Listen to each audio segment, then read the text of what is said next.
I ran into this last week. Here's what fixed it for me.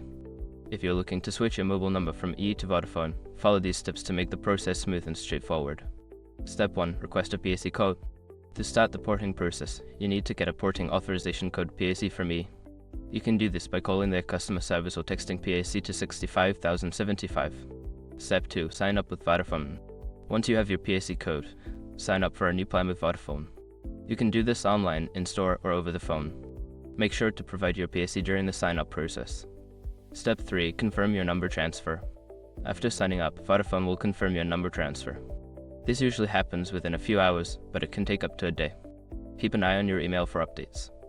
Step 4. Insert your new SIM. Once you receive confirmation, insert your new Vodafone SIM card into your phone. Make sure your device is unlocked if you are using it with E. Step 5. Test your new service. After a few hours, test your new Vodafone service by making a call or sending a text. If your old number is still active, give it a bit more time.